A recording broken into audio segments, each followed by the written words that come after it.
Gilty here. As you can see, I'm in the same clothes I was in 8 minutes ago, telling you about YouTube and how I'm too stupid to use it. Also, I'm actually smoking the same cigar, but I'm drinking something that's very unusual. You rarely see me drink this by itself because I think too much water will rust you, but this is water. I'm not going to say pure because God only knows what pure water is. But it tastes good, and after my malaria medicine, I felt like I probably needed to have a dinner engagement tonight in 2 hours. So, I wanted to get back on what I want to talk about today, but the stuff I did on you need to be a lip reader. And I, with some background, I've always been a very poor reader. My father always blamed it on the fact that when I was learning to read, phonics were out and something else was in or whatever. But I'm a poor reader. I mean, I can read, but I'm slow and like reading books, novels or something like that. If I have to point every word, and if I come to a name that's a little complicated, like Ivanovich, although I can say that name, if it's more complicated than I can't say it, I get stuck there, and I go Ivanovich, and every time I come to that in the story, it slows me down.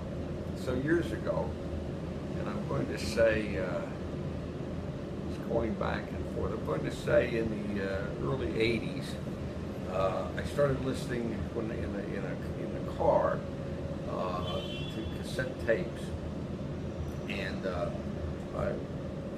I hate to admit that at this stage in my life, but I actually listened to self-help tapes,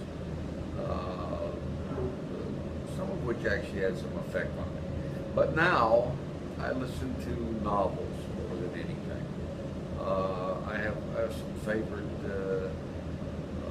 authors that I listen to everything they write. Michael Connelly writes a series on the Harry Bosch. The light thing is it making you nuts? Oh, it's clouding up here. Look, wait, let me show you something. Oops, it didn't work. Wait, not happening. All right, anyway, Harry, South Beach is mine. He writes a series on Harry Bosch, 17, 18 of those. I read them all and wait the next one. Lee Childs writes about Jack Reader, a big, strong guy. And I've read all of those. And in the female sense, we have Sue Grafton, who writes the alphabet ones, like A is for alibi, B is for bitch, C is for,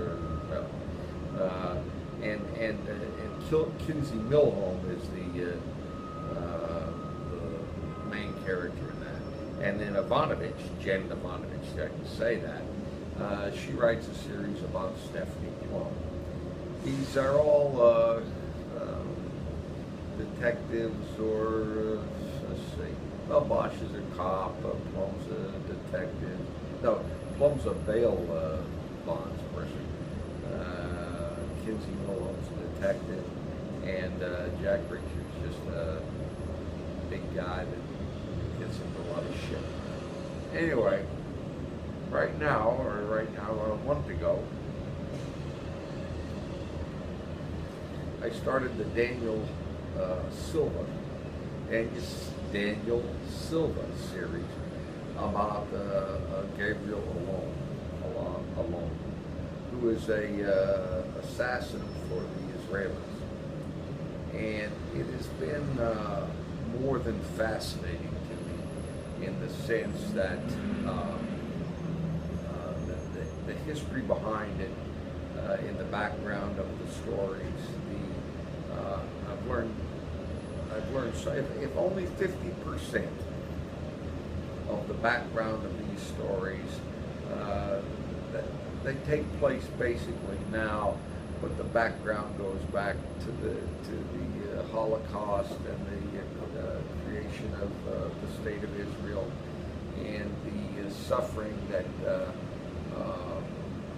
went on with the Jewish people and with others, not just the Jewish, but it's been fascinating. And as I said, if only 50% of what he says is true regarding our Arab allies and the Germans, the Catholic Church, the Swiss, in the way they helped the Germans after World War II and the Arabs now, it's absolutely frightening. And what's really frightening to me is that maybe some of our leaders today should read some of these books and see where we're headed. I did a very little research because I'm not a great research guy, but I didn't want to say anything that was too stupid. Daniel Silva was born here in the United States. He worked in the press corps for a while. He was a reporter and this and that. And he was raised Catholic, later converted to Judaism. Started writing at the end of the millennium. I've been wanting to say that all day. I don't know what that means. And now he's writing in the beginning of another millennium. Anyway, he started in the late 90s, had a couple of bestsellers, got into this character of Gabriel alone, the assassin. And Gabriel's also an art restorer by choice. Well, maybe an assassin by choice. He's tapped by the. They never use the name that we call it, the Mossad, or they never use that. They just call it the office and whatever. Works for a guy named Ari Shalom, and it's really, I'm telling you, they're fascinating stories. Gabriel started out in his early 20s. He was tapped to go after the September guys that killed all of the Israelis at the Olympics. And of the 9, September 9, he kills 6 of them himself. And anyway, and the story goes on. But the part of it that's almost scary is that he started this series in the early part of this first. Is this a millennium? I don't understand it. Anyway, he started these in 97, 99, 2000, and so on. He's where I am with him today. I'm in the 5th or 6th book, I think. And what was that guy that we killed from Al Qaeda? That was his name. We had we still have the guy. Claims he did it all. President Hussein, what they say. Anyway, he's still alive. Well, the president's still alive. And in this book that I'm in right now, it appears they never use his name, but it sounds like during it's around just before the Iraq War or right after. Anyway, or right during it. Anyway, it's what he's telling us in these books, written 5 or 6 years ago, is exactly what's happening today in the real world, and that's what's scary. The takeover of Europe by the Muslims and the radical Muslims is absolutely amazing, and why we've let this continue.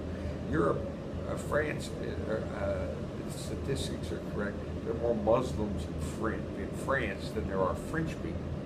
I have a good friend that lives in Belgium, he and his wife, fantastic people. And I visited them several times in the years when I was traveling. Now I just work. And they told me the last time I was there, which was a couple of years ago, that they're taking over Belgium. They're more Muslims than ever. I mean, they're everywhere. And Holland, all over Europe. I don't have to go over there. In Germany, they're right on the borders. All of these countries have been taken over. And if you read the Quran, which I have, and probably don't have any intention of anyway, and I'll be nice and say the radical Muslims are the ones behind all this crap. I begin to wonder, because I never hear any non-radical Muslims standing up and saying, "What the fuck's going on?" No, they're just quiet, and I assume they're quiet because they're afraid somebody will slit their throat at night. These guys want Sharia law, and they want it everywhere in the world, and they want to go back to the caliphate. I should look that up and see what that is. But I think it's a shitty thing for us. These people are ruthless. They hate us. They've always hated us. If we think it's just the destruction of the Jewish state that they want, we're wrong. They want us all under their thumb. That's a small thumb. It's about the same size. And it appears to me we're heading that way. It's a scary situation in the world today. We have ISIS coming at us from every direction. Because they look so strong, you have a bunch of punk kids that say, "Oh my God, I can be somebody." Bullshit. You can be a dead body.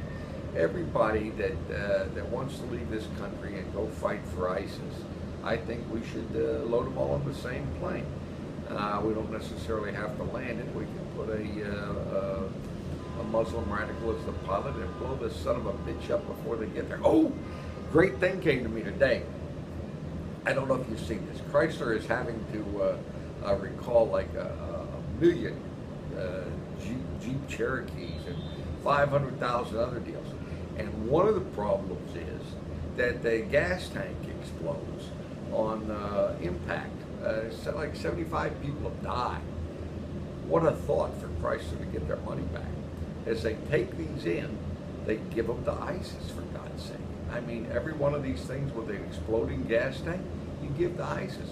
Let them drive it up and down the desert. We have two advantages. One, it may just explode on its own. Second of all, we know where the problem is. A good bullet, pow! My God, how many of them could we kill?